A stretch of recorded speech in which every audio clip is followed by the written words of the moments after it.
आज जो है ये लास्ट क्लास रहेगा for this chapter that is law relating to copyright and beautiful chapter है। लास्ट जो हम लोग करने वाले हैं वो है कॉपीराइट सोसाइटी। जो मैंने होमवर्क दिया था वो एक बार मैं आपको फिर से करा दूंगा and then we will start discussing about broadcasting and performance right या फिर परफॉर्मर्स राइट कह सकते हो आप।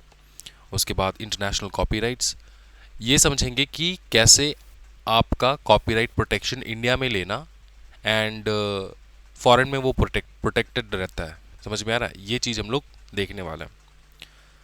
फिर आएगा हमारा regulation of copyright, it's very important, and infringement of copyright, and at the end we will end it with a beautiful statutory exceptions.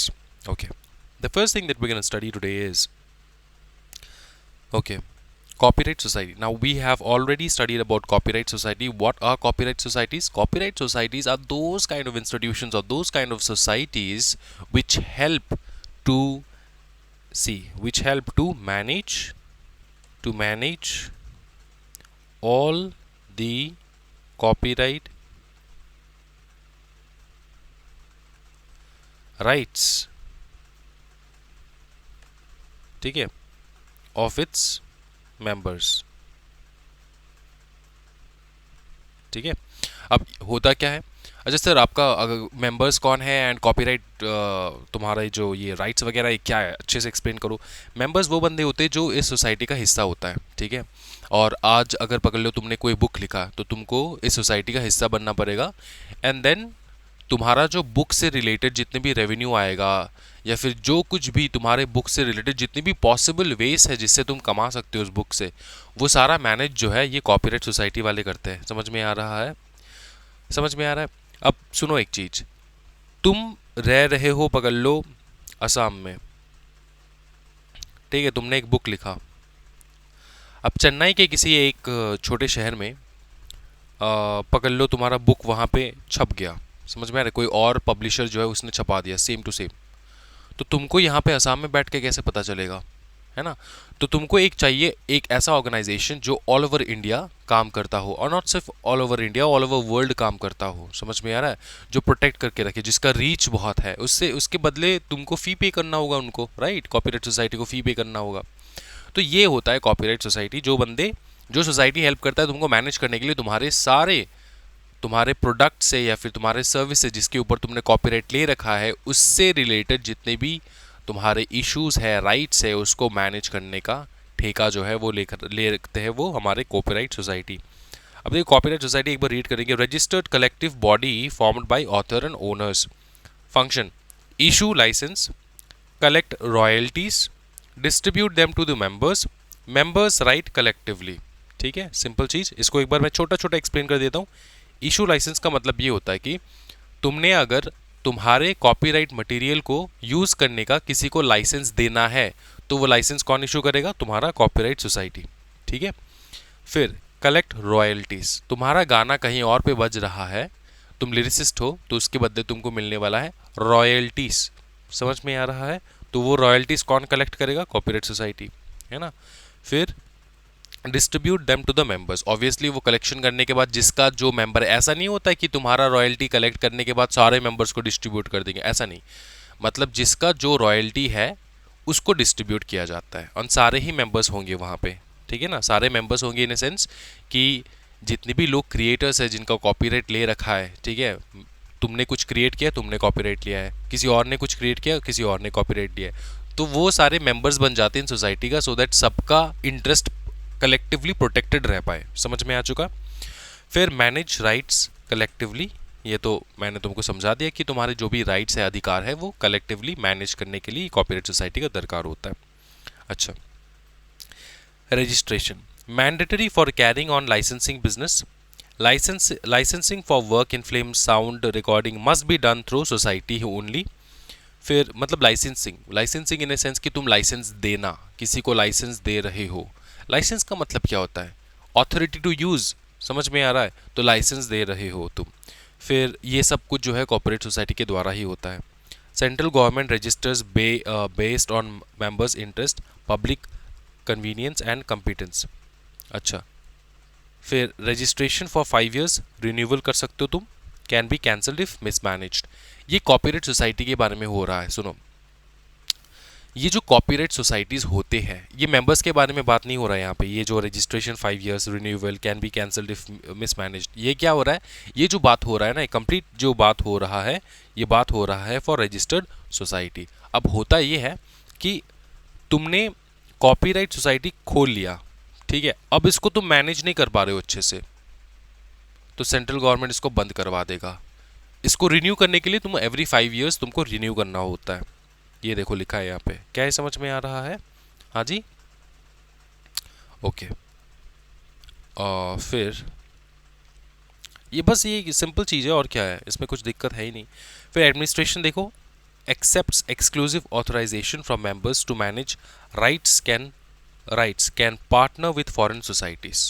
तो एडमिनिस्ट्रेशन ये है कि देख, बहुत सारे मेंबर्स रहते हैं ना, बहुत सारे मेंबर्स का एक्सक्लूसिव ऑथराइजेशन मिल जाता है सोसाइटी को कि हाँ ठीक है, मेरा जो मटेरियल है वो आप यूज़ करो, यूज़ करके कहाँ कहाँ से प्रॉफिट आ सकता है आप देखो, कहाँ कहाँ पे तुम दे सकते हो वो भी चेक कर लो, ठीक है। तो ये सारा मैनेजमेंट का जो काम है ये कौन करता है? कॉपीराइट सोसाइटीज़ करते हैं। तो उसको ऑथराइजेशन कौन देता है ये सब मैनेज करने के लिए? मेंबर्स देंगे ना, उनके मटेरियल को मैनेज करने के लिए मेंबर्स ही देते हैं ऑथराइजेशन। समझ में आ चुका है?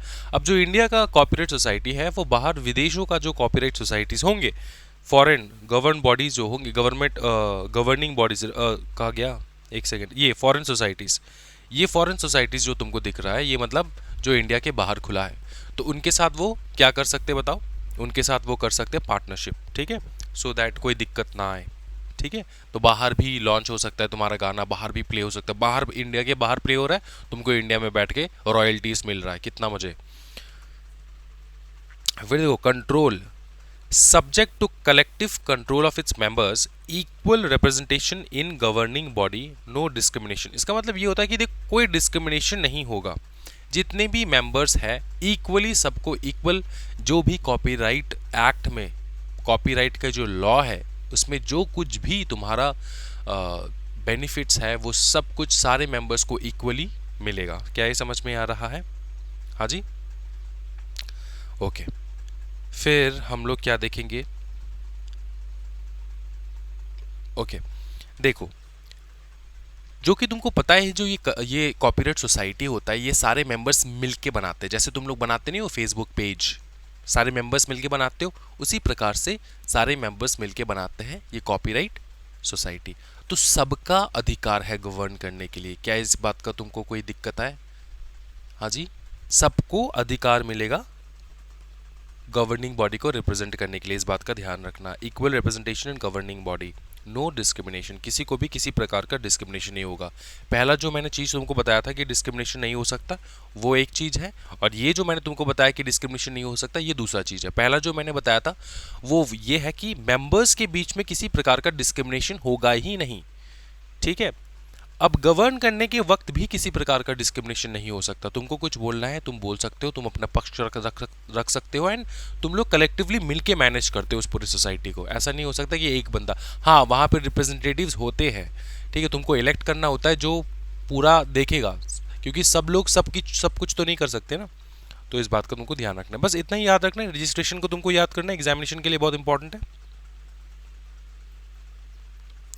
फिर जो तुमको याद करना है वो है यही कॉपीराइट सोसाइटी होता क्या है, बना के लिख देना आराम से, मैंने तुमको समझा दिया। नेक्स्ट जो सॉरी नेक्स्ट जो टॉपिक हम लोग कर रहे हैं वो है broadcasting and performers right. Broadcasting and performers right, broadcasting का मतलब टेलीविजन पे आना, ठीक है, उसका अधिकार, एंड परफॉर्मर्स राइट, क्या चीज़ तुम परफॉर्म कर सकते हो क्या नहीं कर सकते हो। परफॉर्मेंस के ऊपर भी रोक टोक लगा सकता है ओनर, ठीक है, जिसका परफॉर्मेंस तुम कॉपी कर रहे हो। या फिर जो भी, पकड़ लो कोई बुक है, बुक लिखा गया है, समझ में आ रहा है, पकड़ लो कोई प्ले है, शेक्सपियर का कोई प्ले है, शेक्सपियर आज अगर जिंदा होता तो कहता कि तुम मेरे प्ले को मेरे अनुमति के बिना कैसे प्ले कर रहे हो। वो मर गया, 60 साल हो गया, इसलिए अभी सब लोग उसका जो प्ले है वो कर सकता है। क्या कर सकता है बताओ? परफॉर्मेंस कर सकता है। शेक्सपियर का जो थिएटर वगैरह होता है, ठीक है, इंडिया में भी होता है बहुत सारा, तो ये होता है परफॉर्मेंस करने का राइट। तुमने एक बुक लिखा है, उसके अगेंस्ट में किसी ने अगर परफॉर्मेंस डाल दिया और बहुत पैसा छाप रहा है, यूट्यूब के ऊपर वायरल हो गया, तो ये जो है ये तुम्हारा अधिकार नहीं है जब तक कि ना रियल ओनर से तुम परमिशन ले लो। तो ये कुछ राइट्स है जो हम लोग देखने वाले हैं यहाँ पे।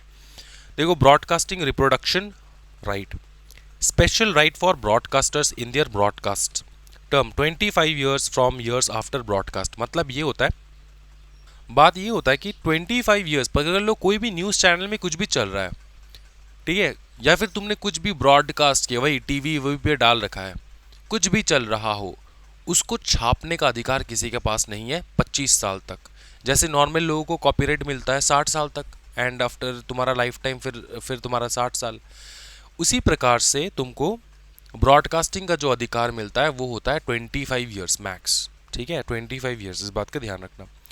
प्रोटेक्ट अगेंस्ट रीब्रॉडकास्टिंग, जो ऑलरेडी ब्रॉडकास्ट हो चुका है टीवी के ऊपर, वो तुम दोबारा ब्रॉडकास्ट नहीं कर सकते, है ना। तुम ओनर कर सकते हो लेकिन कोई दूसरा नहीं कर सकता, इस बात का तुमको ध्यान रखना है।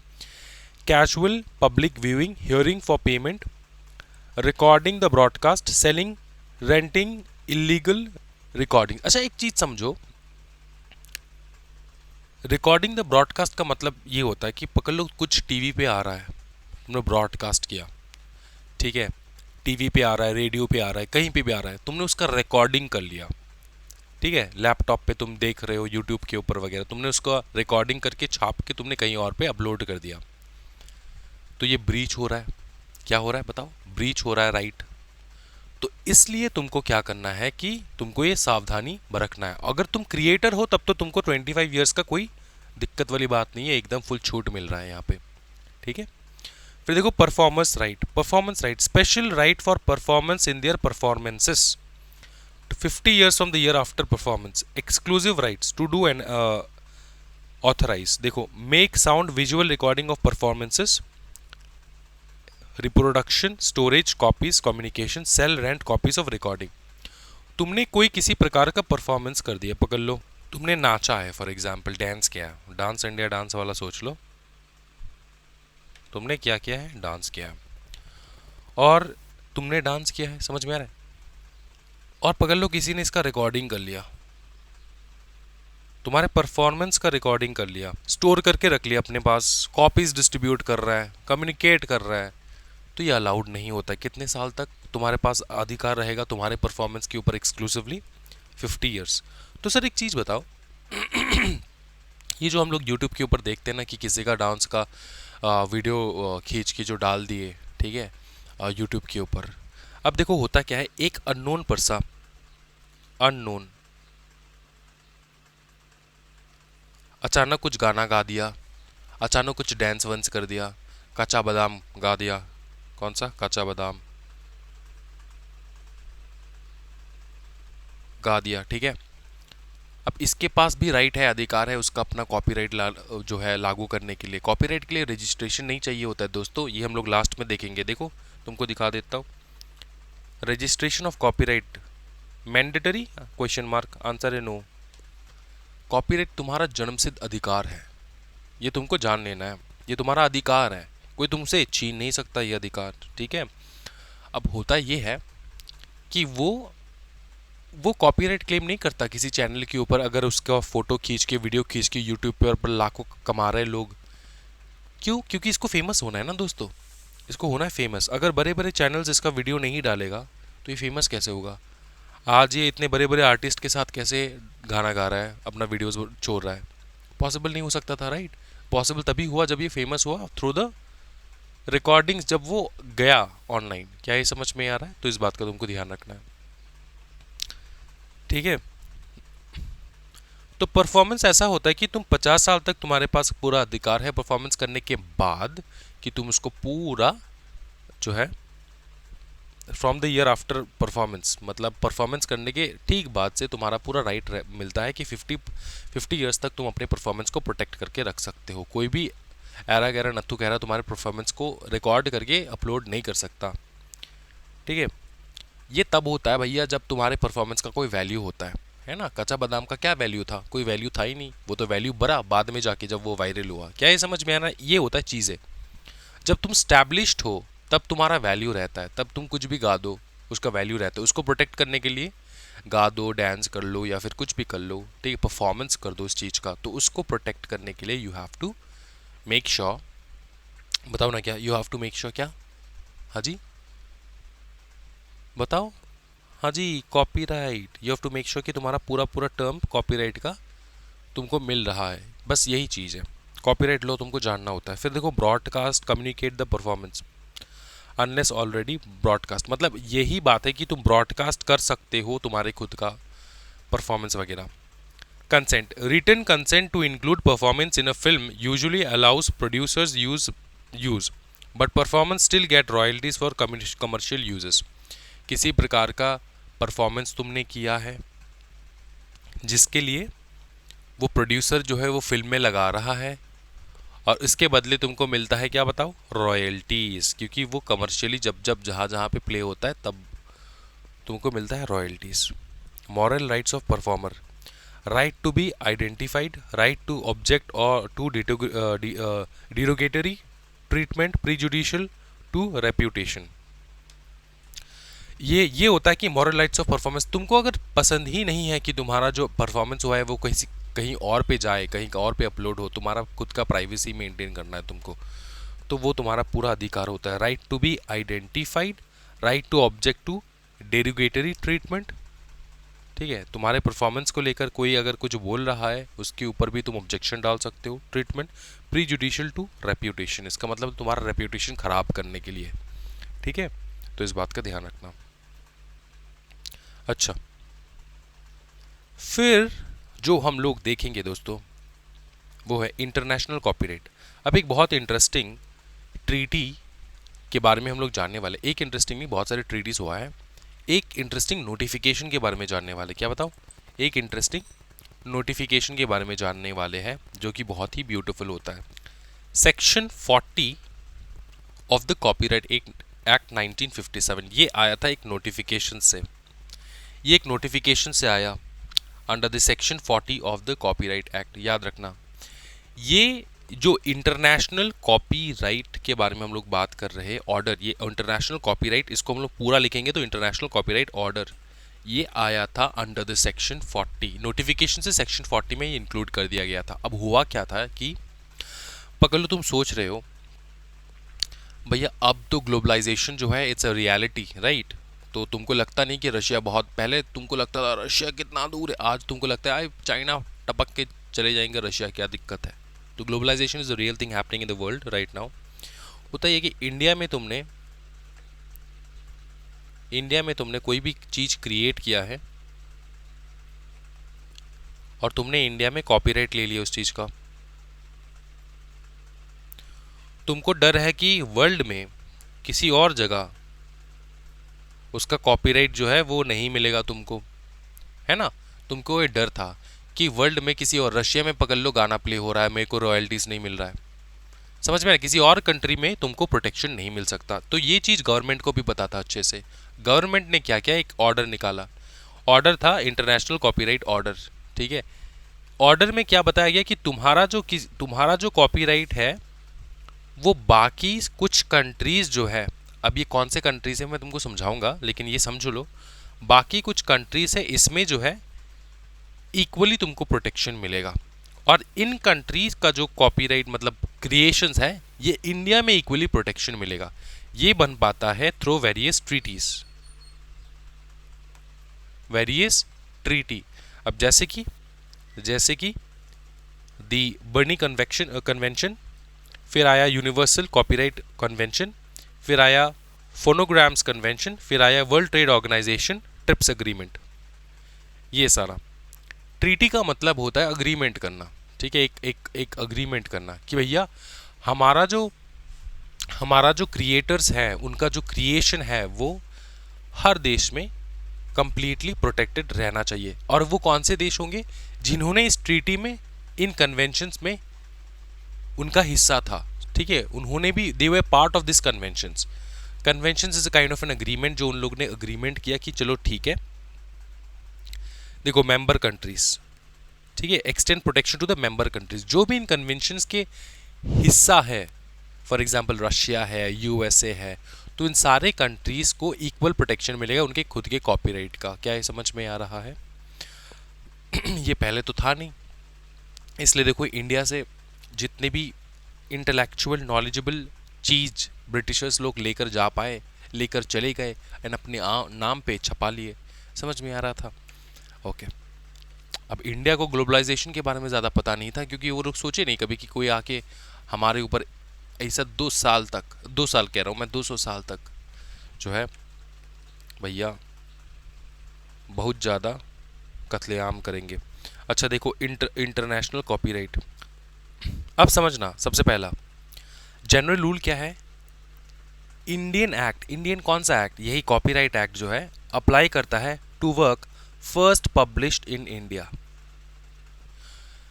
तेरा कंट्री, तेरा नेशनैलिटी जो है वो यहाँ पे मैटर नहीं करता। मैटर करता है कि तेरा काम जो है सबसे पहले क्या इंडिया में पब्लिश हुआ? आंसर है यस। तो अगर तेरा काम, तो भैया फिरंगी है, तूने इंडिया में पब्लिश किया, तो तुमको मिलेगा complete protection under the copyright act. India का कॉपीराइट एक्ट में तुमको पूरा प्रोटेक्शन मिलने वाला है। क्या ये समझ में आ रहा है? क्योंकि ये फर्स्ट टाइम पब्लिश हुआ इंडिया में। क्या ये समझ में आ रहा है? ओके, ये जनरल रूल है। अब इसी रूल को एक्सटेंशन करते हुए Indian government can extend act protection to work from foreign countries via the international copyright order, जो मैंने तुमको समझाया है। क्या है समझाया बताओ? Section 40 allows the government of India क्या करने के लिए? To extend the benefit of the act to work first published in any foreign country. मतलब देख, इंडिया का जो कॉपीराइट एक्ट है ना, इसका जो बेनिफिट है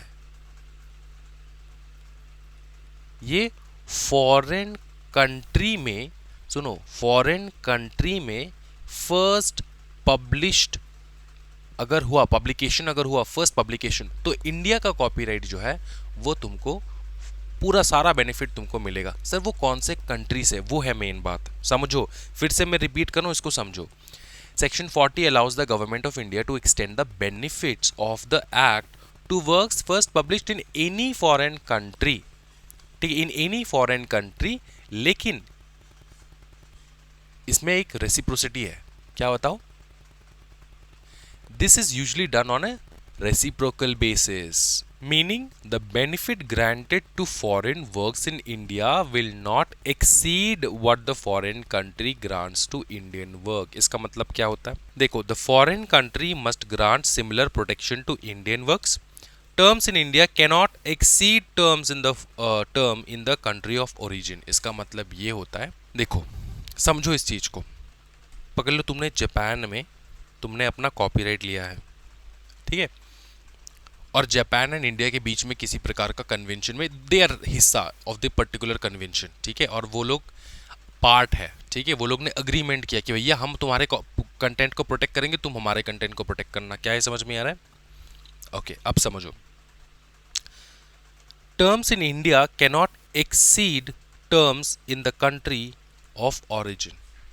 इसका मतलब ये होता है कि अगर जापान में, जापान का कोई बंदा जापान में पकड़ लो 20 साल तक, यहाँ पे इंडिया में 60 साल है आफ्टर योर डेथ, यहाँ पे पकड़ लो इंडिया, वहाँ पे जापान में पकड़ लो 20 ईयर्स है, तो तुमको जो 20 ईयर्स प्रोटेक्शन मिला है जापान में, जो तुम्हारा ओरिजिनल कंट्री है जहाँ पे तुमने प्रोटेक्शन लिया है अपने कॉपीराइट का, और तुम्हारा भाग्य भी अच्छा था कि इंडिया एंड जापान के बीच में जो है कंप्लीटली एक अंडरस्टैंडिंग है, एक ट्रीटी हो रखा है, एक अग्रीमेंट हो रखा है कि तुम अपना प्रोटेक्ट करना, तुम हमारा प्रोटेक्ट करना, हम तुम्हारा प्रोटेक्ट करेंगे। इसका मतलब ये है कि तुमको इंडियन कॉपीराइट का जो प्रोटेक्शन है वो भी तुमको मिलने वाला, क्योंकि दोनों के बीच में क्या हुआ है? ट्रीटी, ठीक है, एग्रीमेंट हुआ है। अब सिर्फ एक कंडीशन तुमको ये समझना है कि इंडिया में अगर पकड़ लो 60 साल है, तुम्हारे कंट्री में 20 ईयर है, तो इंडिया में भी 20 ईयर्स ही मिलेगा, 60 साल नहीं मिलने वाला। तो कंट्री ऑफ ओरिजिन में जितना टाइम लिमिट है उस हिसाब से तुमको प्रोटेक्शन मिलेगा। क्या ये समझ में आ रहा है?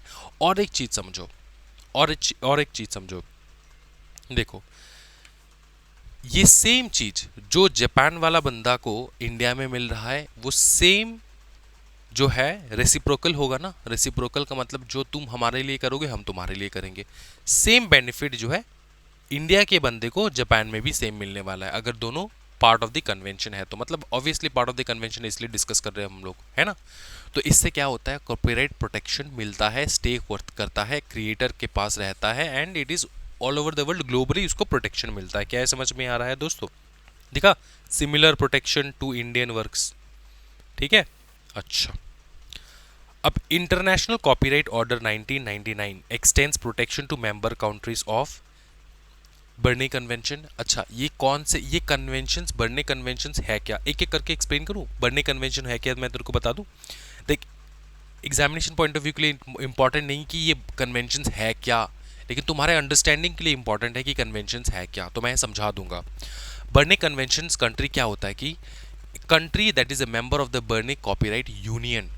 ठीक है, बर्ने कॉपीराइट यूनियन, ये एक यूनियन है। इस यूनियन के जो मेंबर्स हैं, और ये आप और तुम, मैं और आप नहीं हो सकते, है ना, ये एक इंडिविजुअल नहीं हो सकता, इसमें कंट्रीज रहते हैं मेंबर, कंट्री बनते हैं मेंबर, पार्ट ऑफ इट। समझ में आ रहा है, कंट्रीज बनते हैं मेंबर। तो जैसे इंडिया, जापान, यूके, यूएसए, ये कंट्रीज बनेंगे मेंबर। अगर इस यूनियन का मेंबर कंट्री, इस यूनियन में किसी भी इंडिया के साथ जितने भी मेंबर कंट्रीज होंगे, कंप्लीट ओवरऑल प्रोटेक्शन मिलेगा कॉपीराइट का। क्या ये समझ में आ रहा है। उसी प्रकार से आता है यूनिवर्सल कॉपीराइट कन्वेंशन। अच्छा, उसके बाद है world trade organization country, a country that is a member of the WTO world trade organization and has join the trips agreement. ठीक है, ट्रिप्स एग्रीमेंट मतलब trade related aspect of intellectual property right, ये याद रखना दोस्तों। Trade related, बताओ क्या, trade related aspect of intellectual property right. अगर ये तुमने कर रखा है, देखो आज के डेट पे वर्ल्ड ट्रेड ऑर्गेनाइजेशन का मेंबर सब लोग होना चाहते हैं। ठीक है, समझ में आ रहा है, वर्ल्ड ट्रेड ऑर्गेनाइजेशन का मेंबर सब लोग, क्योंकि इंटरनेशनली वो लोग ट्रेड करना चाहते हैं। अगर तुम वर्ल्ड ट्रेड ऑर्गेनाइजेशन का मेंबर नहीं हो तो इंटरनेशनल ट्रेड नहीं कर पाते। समझ में आ रहा है। तो अगर तुम वर्ल्ड ट्रेड ऑर्गेनाइजेशन का मेंबर हो, तुम्हारे बेनिफिट्स को प्रॉपर प्रोटेक्शन मिलता है, सब कुछ मिलता है जो तुम्हारे बिजनेस के लिए अच्छा होगा। तो ये सारा चीज़ होता है। ठीक है, तो अगर ये इन सब के तुम मेंबर्स बनते हो, मेंबर कंट्री है जैसे कि यूएसए, यूके, जापान, इंडिया, इस प्रकार से अगर कलेक्टिवली जो भी मेंबर कंट्रीज है इन किसी भी कन्वेंशन, किसी भी अग्रीमेंट के अंडर, तो तुमको प्रोटेक्शन मिलेगा। उन कंट्रीज के कंटेंट क्रिएटर्स को कंप्लीट प्रोटेक्शन मिलेगा। ठीक है, समझ में आ रहा है, all over all the countries, member countries. ठीक है, work from this countries are treated largely as if were Indian works. इसका मतलब ये होता है कि जैसे इंडिया में प्रोटेक्शन मिलेगा, तुमको जापान में भी प्रोटेक्शन मिलेगा। इसलिए हम लोग बोलते हैं कि हम लोग ऐसे मान के चलते हैं कि इंडिया, जापान, यूके, यूएसए सब एक ही कंट्री है, इंडिया का ही है। समझ में आ रहा है, सो दैट तुमको ज़्यादा कन्फ्यूजन ना हो और तुमको समझ में आ जाए ये चीज़ की कंप्लीट प्रोटेक्शन मिल रहा है ऑल ओवर द कंट्रीज। ठीक है, रजिस्ट्रेशन मैंडेटरी नहीं है, लेकिन कर लेना बहुत अच्छा होता है। क्यों, पब्लिक रिकॉर्ड क्रिएट हो जाता है। कभी किसी के साथ डिस्प्यूट अगर हो गया, कॉन्फ्लिक्ट हो गया, केस फाइल हो गया, तब तुम पब्लिक रिकॉर्ड लेकर जा सकते हो, तुम अपना दिखा सकते हो कि भैया ये मेरा ही है, मैंने रजिस्टर करवा रखा था।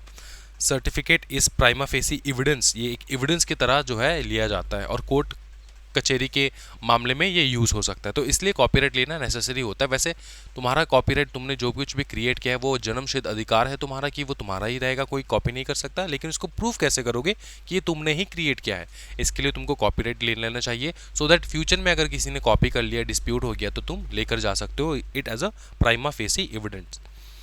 प्रोसीजर क्या है, apply to the registrar of copyrights, online filing भी अवेलेबल है। Use prescribed form, pay fee, provide work details, separate application for each work. तुम्हारा अलग अलग गाना है, अलग अलग एप्लीकेशन करना होगा। Mandatory 30 days waiting period for objection after filing, 30 दिन वेट करोगे फाइलिंग करने के बाद। अगर किसी प्रकार का ऑब्जेक्शन कहीं से आया तो अलग प्रोसीजर है, वरना कोई दिक्कत वाली बात नहीं है। If objection arises a hearing process follow, मतलब ऑब्जेक्शन अगर आया, किसी और ने ऑब्जेक्ट कर दिया कि सर सर सर ये तो मेरा गाना है, तो तब एक प्रोसीडिंग होगा, अच्छे से सबका हियरिंग होगा properly. If no issue, registrar enter detail in the register of the copyright and issue certificate. बस इसी को तुमको याद रखना है। रजिस्ट्रार का जो पावर है as powerful as a civil court, इस बात का तुमको ध्यान रखना है। अच्छा, ये जो केस लॉ है ना, इसको तुम याद रख लो, इंपॉर्टेंट हो सकता है।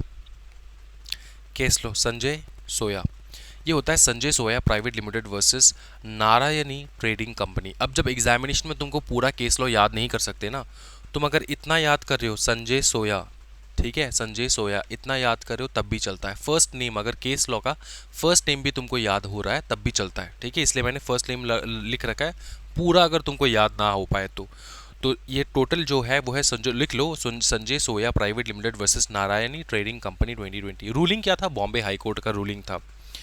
बताया गया है कि the Bombay High Court confirm stated that no section of the copyright act requires copyright registration before a copyright owner can seek legal relief.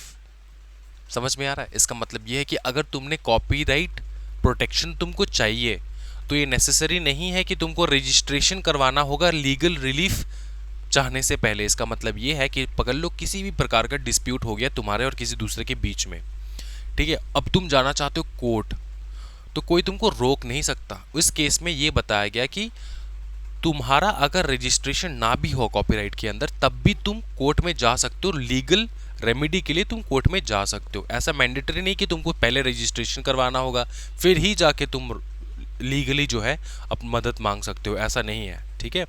रीइंफोर्सेस registration is optional, protection automatic मिलता है।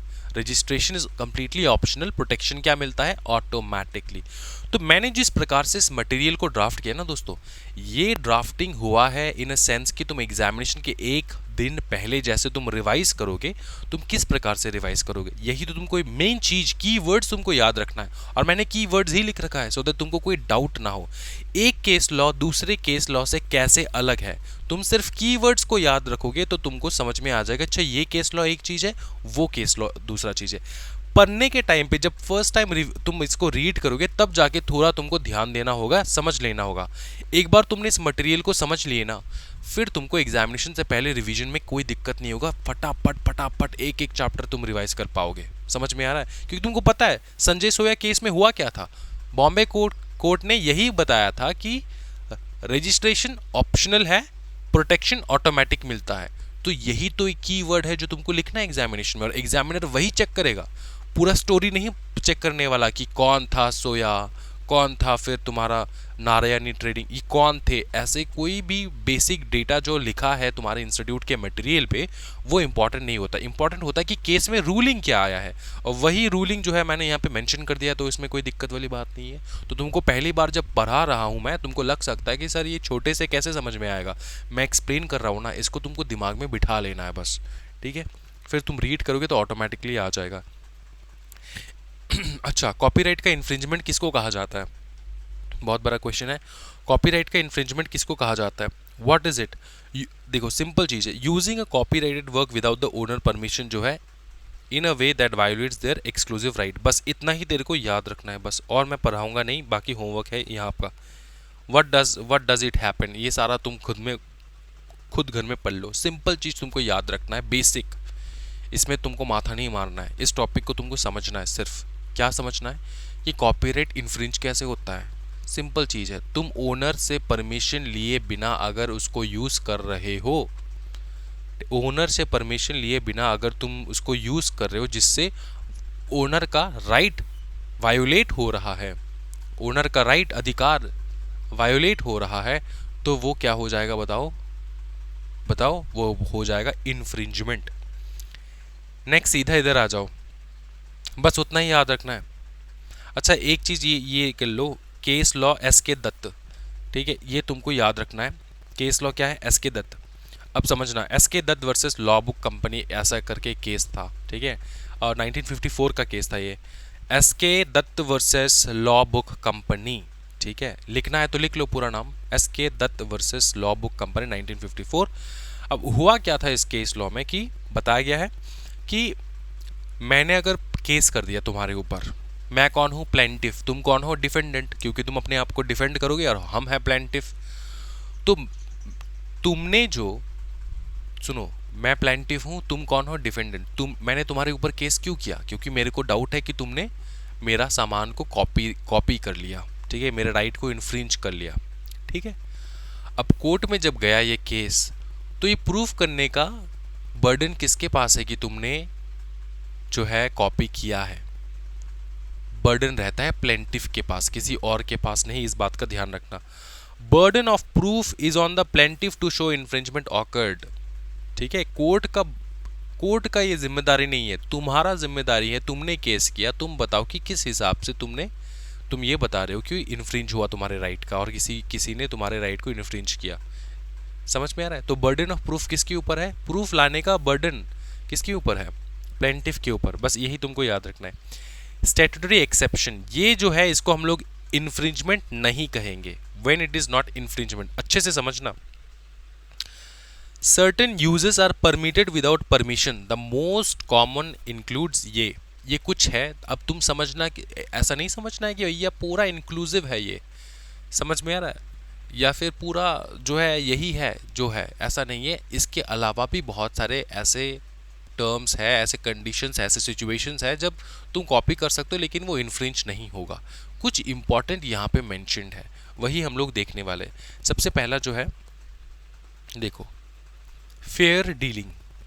फेयर डीलिंग का मतलब क्या होता है? Fair dealing with any work, कौन से purpose के लिए समझो।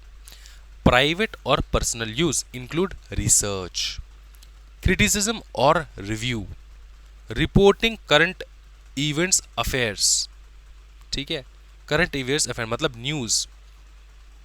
मस्ट गिव एक्नॉलेजमेंट, एक्नॉलेजमेंट दे देना होगा कि हाँ जी भैया ये इसका कंटेंट है, समझ में आ रहा है। करंट अफेयर्स तुमको अगर बताना है, करंट अफेयर्स तुमको अगर बताना है, न्यूज़ अगर तुमको बताना है, तो तुम किसी न किसी मटेरियल का फोटो छापोगे ना।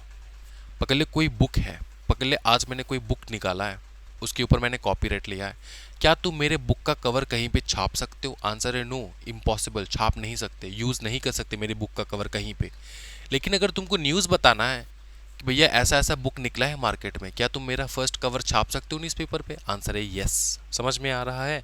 एक्नॉलेजमेंट दे देना है कि एक्नॉलेजमेंट का मतलब होता है ये मटेरियल इस बंदे का है, ये है उसका राइटर वगैरह वगैरह। समझ में आ रहा है?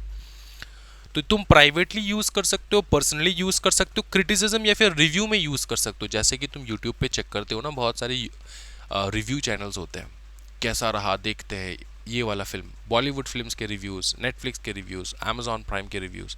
तो ये सारे रिव्यूज़ देना पॉसिबल है। जब तुम रिव्यू देते हो तुम उस जो क्या कहते हैं इसको, उस कंटेंट का कुछ पार्ट, कुछ पिक्चर्स तो लेकर आते हो ना यूज़ करने के लिए तुम्हारे वीडियो में, वरना तुम दिखाओगे कैसे? पोस्टर तो दिखाते हो तुम कम से कम। तो ये सारा जो है ना, पोस्टर वगैरह कुछ भी कॉपी नहीं हो सकता, लेकिन रिव्यू के टाइम में तुम कर सकते हो, कोई टेंशन वाली बात नहीं है। फिर देखो आता है कंप्यूटर प्रोग्राम। क्या आता है बताओ? Computer program. अब समझना, मेकिंग बैकअप कॉपीज। मेकिंग क्या? Backup copies.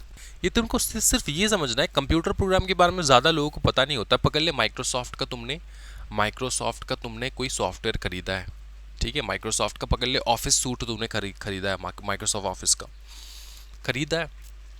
अब देखो बताया ये जाता है कि कॉपी करना अलाउड नहीं है, लेकिन क्या उस सूट को तुम कॉपी करके अपने खुद बैकअप के लिए रख सकते हो, सो दैट फ्यूचर में तेरा अगर कंप्यूटर में किसी वायरस की वजह से वो करप्ट हो जाए तो तुम फिर से उसको यूज़ करके दोबारा इसको डाल के तुम यूज़ कर पाओ। तो वो सारे बैकअप कॉपीज़ वगैरह जो है वो पॉसिबल होता है। बस तेरे को ये याद रखना है कंप्यूटर प्रोग्राम्स के बारे में। फिर आता है incidental storage, temporary storage during technical processes like transmission और caching for linking subject to conditions. ये तेरे को समझ में, ये बहुत कॉम्प्लेक्स टॉपिक होता है। अब तेरे को कंप्यूटर प्रोग्राम समझाना होगा मुझे कि ये क्या होता है। तुमको सिर्फ ये याद रखना है कि भैया टेक्निकल प्रोसेसेस में अगर किसी कारणवश तुमको स्टोर करके रखना पड़ रहा है तो वो अलाउड है ना। और हमेशा याद रखना, कहीं पे कमर्शियल आ गया तो वो इन्फ्रिंजमेंट आता है, कहीं पे पर्सनल प्राइवेट यूज़ है, रिसर्च है, वो हमेशा हमेशा नॉन इन्फ्रिंजमेंट के अंदर में आता है, की कैपेसिटी में आता है। देखो ठीक है, जैसे यहाँ पे पर्सनल यूज़ आया, समझ में आ रहा है ना, तो ध्यान रखना। फिर है judicial proceeding, used in court और लीगल रिपोर्ट। लीगल रिपोर्ट में, कोर्ट में यूज़ हुआ तुम्हारा कोई मटेरियल, तुम्हारा बुक पकड़ लो। Education, reproduction of teacher by teacher pupil during instruction and examinations. तो एग्जामिनेशन के दौरान, इंस्ट्रक्शन वगैरह के दौरान भी तुम्हारे मटेरियल को रिप्रोड्यूस किया जा सकता है, क्योंकि क्वेश्चन पेपर छापना है ना उनको, तुम्हारे मटेरियल से करवाना है। अब पकड़ लो, जितने भी बुक राइटर्स है, ये जो बुक लिखते हैं, पढ़ाई लिखाई का बुक लिखते हैं, जैसे ICSI का मटेरियल किसने लिखा है, तुम फर्स्ट पेज में जाओ, बहुत सारे तुमको ऑथर मिलेगा। समझ में आ रहा है? तो ऑथर क्या कहते हैं कि भैया हमारे बुक को रिप्रोड्यूस नहीं हो सकता, लेकिन एग्जामिनेशन में भैया क्वेश्चन पेपर में डालने के लिए रिप्रोड्यूस तो करना होगा तुम्हारे बुक के क्वेश्चंस को। समझ में आ रहा है? तो ये सारा चीज़, तो इसको रीड करना है, बहुत सारा है, इसको आराम से घर में बैठ के ना, इसको एकदम पॉपकॉर्न खाते खाते इसको रीड करना है। किसी प्रकार का डाउट है तो तुम आ सकते हो, ठीक है। एग्जामिनेशन में तुमको 8-9 बस याद कर लेना है, मैक्स टू मैक्स, ठीक है। चलो मैक्स टू मैक्स यूज़ कर लेना बस। इजी था, कोई टॉपिक इतना डिफिकल्ट नहीं होता। जो डिफिकल्ट टॉपिक्स है वो मैंने एक्सप्लेन कर दिया। एक दो चीज़ मैं होमवर्क नहीं दूंगा तो भैया तुम किस बात का प्रोफेशनल स्टूडेंट हो बताओ। और मेरे को ना ये लगता है कि भैया अगर मैं होमवर्क दे दूँ ना तो स्टूडेंट कहते हैं कि सर पढ़ा नहीं रहे अच्छे से। भाई तेरे को थोड़ा भी होमवर्क नहीं करना है क्या? इतना तो कर सकते हो, मैंने इतना सारा समझा दिया है, 4-5 समझा दिया है, तू कम से कम बाकी कर ले। इजी चीज़ है, समझ में आता, आइडिया तो मिल चुका है ना, बस यही बात है। रेमेडीज देख, ये करवाऊंगा ना क्योंकि तेरे को समझ में नहीं आएगा। Remedies, if copyright is infringe the owner can seek civil remedies. अब सिविल रेमेडीज क्यों? क्योंकि तेरा कॉपीराइट का इन्फ्रिंजमेंट होना मतलब सिविल राइट को हर्ट होना, ये हम लोग मान के चलते हैं। क्या ये समझ में आ रहा है? तो तू इंजंक्शन मांग सकता है, डैमेज मांग सकता है, अकाउंट ऑफ प्रॉफिट मांग सकता है, डिलीवरी डिस्ट्रक्शन मांग सकता है। क्या होता है अलग अलग समझाता हूँ। इंजंक्शन मतलब court order to stop the infringing activity. देख, इंजंक्शन ऑर्डर तभी पास किया जाता है जब कोई ऑनगोइंग एक्टिविटी चल रहा है और उसको स्टॉप करवाना है, तब इंजंक्शन ऑर्डर पास किया जाता है। हर केस में याद रखना, सिर्फ इस केस में नहीं। डैमेज, जो भी तेरा डैमेज हुआ है उसको कंपेंसेशन वापस तू ले लेना। तीसरा, अकाउंट ऑफ प्रॉफिट मतलब recovery of profit made by the infringer. जितना तूने प्रॉफिट बनाया वो पूरा प्रॉफिट हमको ट्रांसफर कर, including some interest amount, so that तेरे को याद रहे। ठीक है, तो अकाउंट ऑफ प्रॉफिट याद है। डिलीवरी डिस्ट्रक्शन, तूने कुछ क्रिएट किया है उसको डिस्ट्रक्ट करवा देना। ठीक है। ऑर्डर फॉर हैंडलिंग ओवर, या तो हैंडल ओवर कर दे मेरे पास, मेरे को दे दे, मैं हूं ओनर, ओरिजिनल ओनर, और डिस्ट्रॉय कर दे infringing copies and plates use to make them. समझ में आ रहा है? समझ में आ रहा है?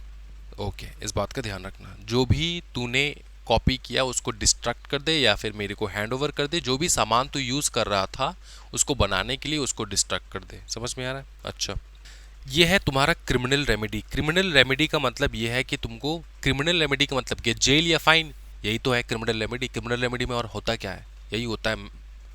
अब देखो जो नया लॉ आया है ना हमारा, BNS आया है, BNSS आया है, तो ये सारे में ना तुम्हारे क्रिमिनल रेमेडीज बढ़ चुके हैं। जैसे कि बहुत सारे सोशल सर्विसिंग वर्क भी करवा देते हैं, छोटा मोटा क्राइम हुआ तो। समझ में आ रहा है?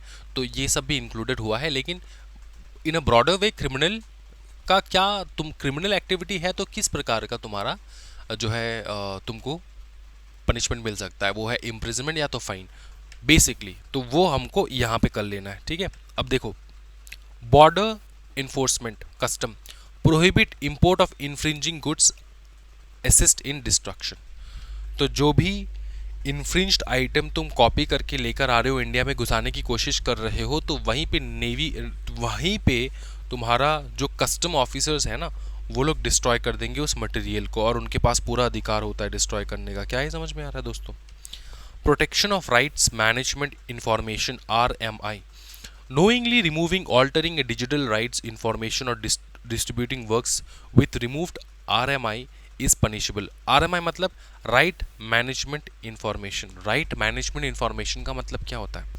कोई भी पकड़ ले, द टाइटल और identifying information of the work performance, the name of the author और परफॉर्मेंस। इसका मतलब ये होता है, देख इसको और समझाता हूँ मैं तेरे को। राइट मैनेजमेंट इंफॉर्मेशन, कोई बुक लिखा है मैंने, उस बुक का तूने टाइटल चेंज कर दिया, बुक का कंटेंट से ही मैं टाइटल चेंज कर दिया, ऑथर का नाम चेंज कर दिया, तो तू क्या कर रहा है? ऑल्टर कर रहा है, रिमूव कर रहा है डिजिटल राइट्स, है ना। मेरा नाम चेंज कर दिया तो मेरा राइट हटा दिया तूने। समझ में आ रहा है? एड्रेस चेंज कर दिया ओनर का, ओनर इंडिया का नहीं UK का है, ऐसा एड्रेस चेंज करके तू बुक छाप रहा है। समझ में आ रहा है? टर्म्स एंड कंडीशन चेंज कर दिया, नंबर ऑफ कोड, बुक का जो कोड होता है कोड नंबर चेंज कर दिया तूने। तो इस प्रकार के ऑल्टरेशन को भी क्रिमिनली माना जाता है। समझ में आ रहा है? इसको भी तुमको देखो, क्रिमिनल क्यों कहा मैंने, कम से कम 2 साल का जेल प्लस फाइन तुमको मिलेगा भैया, याद रखना। तो चेतन भगत का बुक लाकर तुम अपना ही नाम छपा के नहीं छाप सकते। समझ में आ रहा है? ऑफेंसेस एंड पेनल्टीज, इन्फ्रिंजमेंट कितना मिलेगा? नोइंगली इन्फ्रिंजिंग और abetting infringement, except resale right. देख, एक होता है कि तुमने किसी बंदे का मटेरियल खरीद के उसको दोबारा छाप के तू रीसेल कर रहा है, तेरे पास अधिकार नहीं है रीसेल करने का, लेकिन तू रीसेल कर रहा है। लेकिन पकड़ ले, तूने उस बुक का पूरा ओरिजिनल कंटेंट ही चेंज कर दिया। ओरिजिनल कंटेंट मतलब ओरिजिनल जो तेरा ऑथरशिप है उस बुक का, जो ओनर है, राइट मैनेजमेंट इंफॉर्मेशन RMI, वो चेंज कर दिया। ये क्रिमिनल एक्टिविटी होता है, समझ में आ रहा है? वहाँ पे तू सिविल एक्टिविटी नहीं होता है, वहाँ पे होता है क्रिमिनल, क्योंकि तेरा बहुत गलत काम कर रहा है। तो इंसान का पूरा डिटेल चेंज करके अपने नाम पे करके फिर तू उसको छाप रहा है, इस बात का ध्यान रखना। पनिशमेंट जाता है minimum 6 month, minimum maximum 3 years imprisonment and minimum 50,000 to 2 lakh का fine. Lesser sentences possible if not for commercial gain. अगर कमर्शियल गेन के लिए तूने यूज़ नहीं किया तो थोड़ा कम पनिशमेंट तेरे को मिलेगा।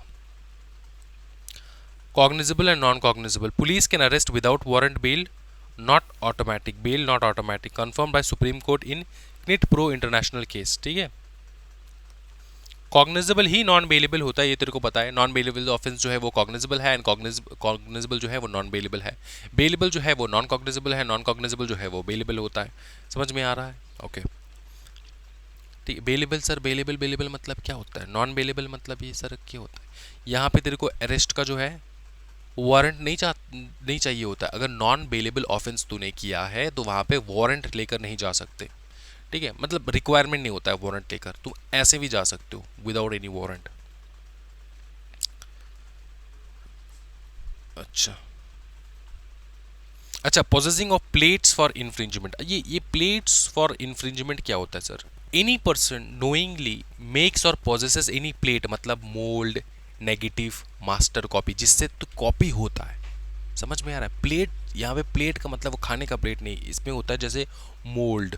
मोल्ड का मतलब तो कोई भी चीज़ तू क्रिएट करता है, नया आइटम, उसका एक मोल्ड होता है, मतलब डिज़ाइन का मोल्ड होता है, जहाँ पे तू पकड़ ले ग्लास आइटम डाल दिया तो वो उस मोल्ड में आ जाएगा। ठीक है ना, बनाते हैं चीज़ें। नेगेटिव कॉपीज तूने रख लिया अपने पास, फोटो वगैरह, या फिर मास्टर कॉपी तूने रख लिया जिससे वो मेन चीज़ है उससे तू कॉपी कर सकता है, तो वो प्लेट वगैरह उसको कहा जाता है प्लेट, जिससे तू बहुत सारा कॉपी करता है। तो possession of plate for infringement, knowingly making possessing plates, punishment up to 2 years imprisonment plus fine. Police power to seize तो हो ही सकता है obviously. Police can seize infringing copies plates without warrant if they believe section 63 offence is happening. Must produce before magistrate, must produce before magistrate. अच्छा sir, ये section 63 वाला कौन सा है सर? याद नहीं आ रहा है सेक्शन 63। अबे भाई, सेक्शन 63 तेरे को याद नहीं आ रहा है दोस्तों? ये का है इन्फ्रिंजमेंट ऑफेंसेस। तो पुलिस ऑफिसर, ये 64 में लिखा है कि भैया तूने अगर किसी प्रकार का 63 के अंदर किसी भी प्रकार का ऑफेंस किया, जैसे कि तूने ये क्या कहते हैं इन्फ्रिंज किया है ना, इन्फ्रिंज किया है। और इन्फ्रिंजमेंट क्या होता है ऊपर में हम लोगों ने देख रखा है। तो भैया सीज हो सकता है तेरा कॉपीज वगैरह। ठीक है, पुलिस ऑफिसर सीज कर सकते हो। इसी के साथ ये चैप्टर खत्म होता है दोस्तों। ज़्यादा कुछ डिफिकल्ट चैप्टर नहीं था, बहुत इजी चैप्टर था, बहुत ब्यूटीफुल चैप्टर था। इसके साथ ही हम लोग चैप्टर दी एंड कर रहे हैं, एंड हम लोग बहुत जल्द जो है नया चैप्टर स्टार्ट करने वाले हैं, एंड इसका टेस्ट लेंगे हम लोग कल। ठीक है, कल टेस्ट होने वाला है दोस्तों, तो ज़रूर आप लोग को टेस्ट देना होगा। आज के वीडियो में इतना ही। Thank you so much everyone, happy learning guys, bye bye, take care and do like and subscribe to the video.